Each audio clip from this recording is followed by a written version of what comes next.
Hello, dear fans, friends, and subscribers. Welcome to the daily cricket show, Cricket Happenings, your favorite show. Well, on this Saturday's daily cricket show, what we are going to look at is one is the yesterday, as you know, New Zealand started their first tour match against India, that is against Mumbai, and New Zealand did pretty well on the first day. But the second day totally belonged to the Mumbai people. The Mumbai team, as Mumbai team absolutely shattered the New Zealand spin bowlers with some brave and bold hitting, which I'll be talking about. There were centuries. There were two centuries. Some quick fire knocks coming in. I'll be talking about all that. So India definitely the Mumbai taking the driver's seat there. In fact, getting onto a lead against New Zealand, and that is something that New Zealand won't be happy about for sure.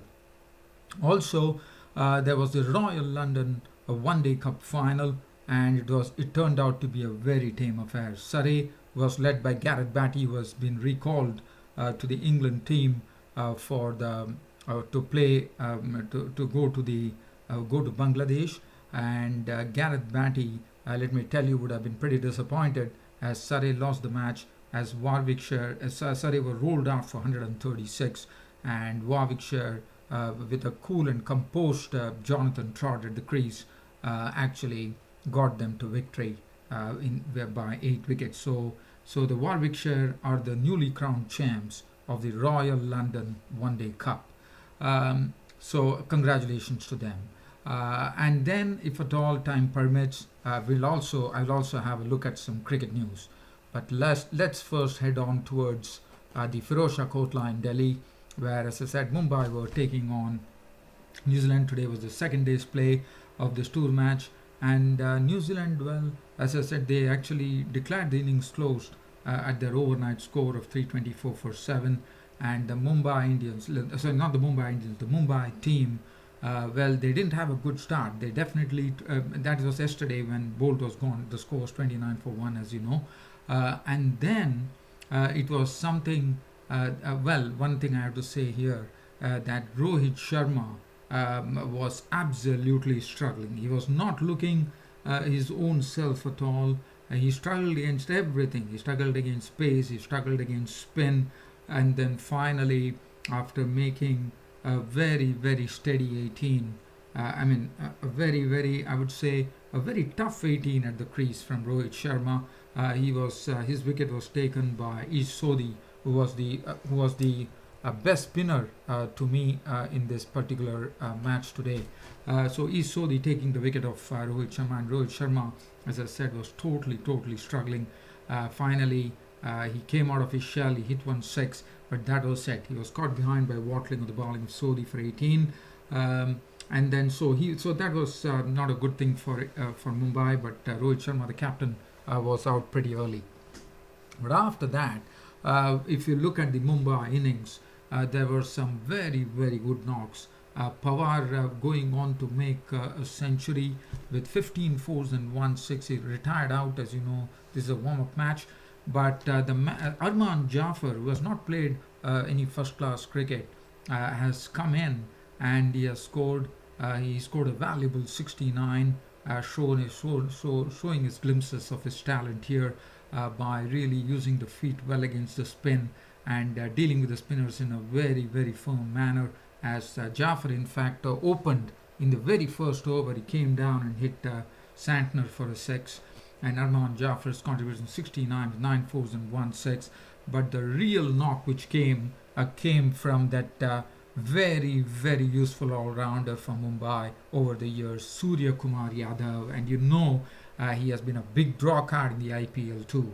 And today he definitely did that. He clattered the spinners. As you know, this was a wicket which was an unresponsive track, so nobody could make an impression. The pace bowlers were really hit for runs. Neil Wagner could not get the ball to bounce, which he normally is capable of, and the spinners were really taken to the cleaners.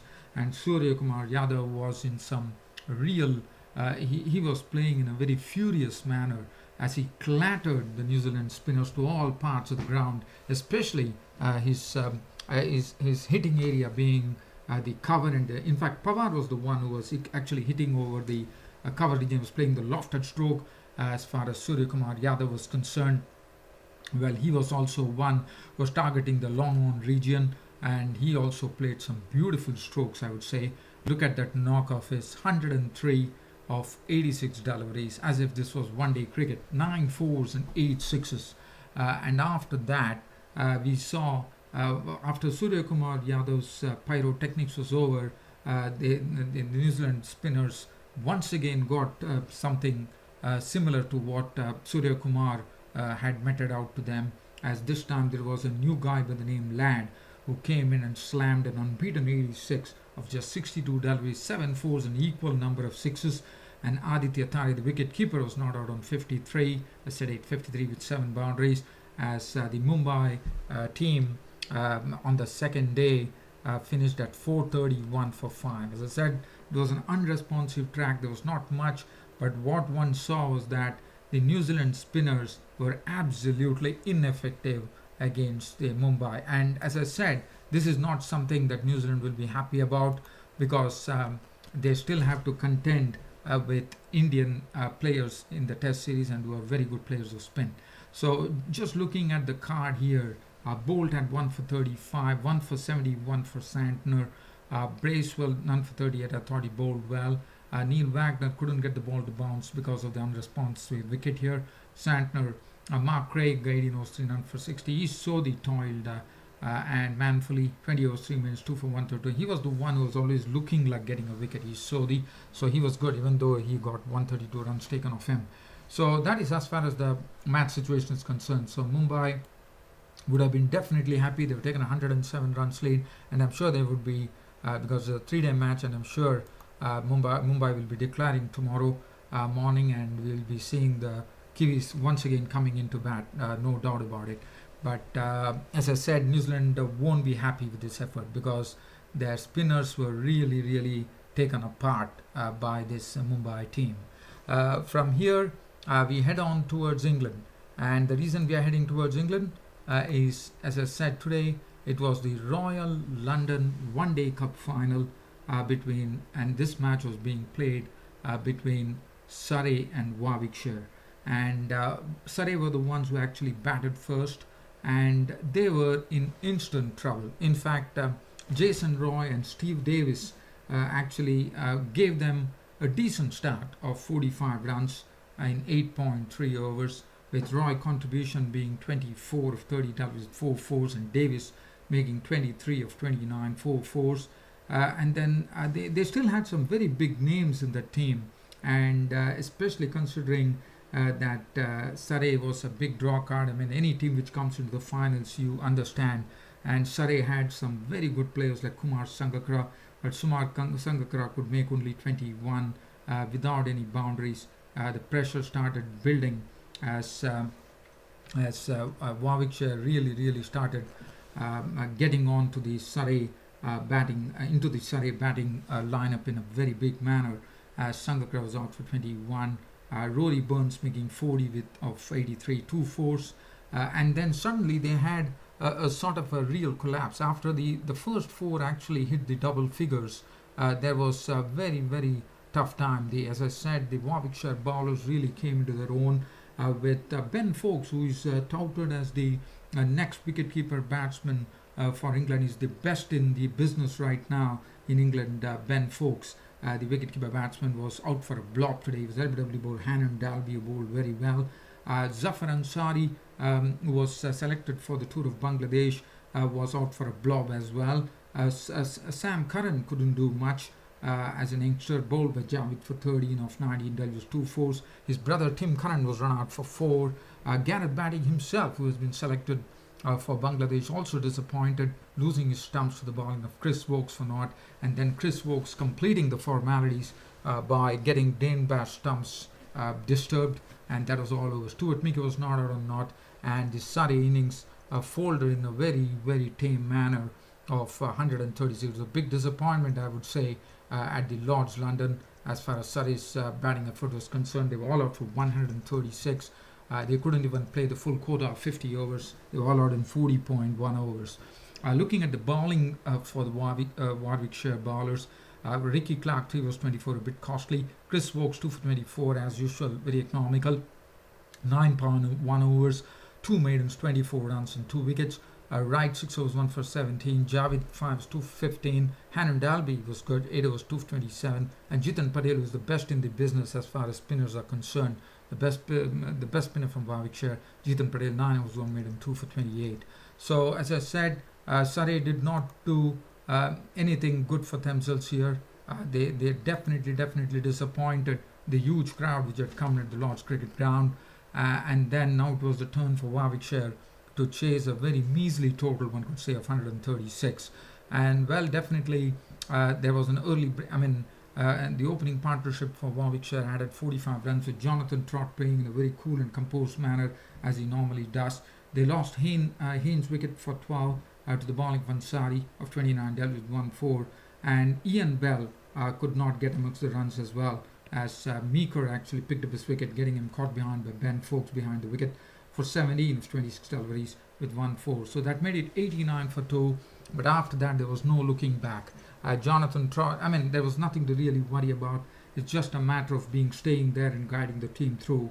And that was done by Jonathan Trott in a very neat manner, as he was the one who got them to victory with a cool and composed unbeaten 82 runs of 100 deliveries with 10 fours. Tim Ambrose was keeping him company with an unbeaten 22 of 27 balls when the victory came, and Warwickshire were the ones who won the Royal London One Day Cup in 2016. So congratulations to them. But as I said, it became a very tame affair, especially considering that Surrey disappointed with their batting performance today.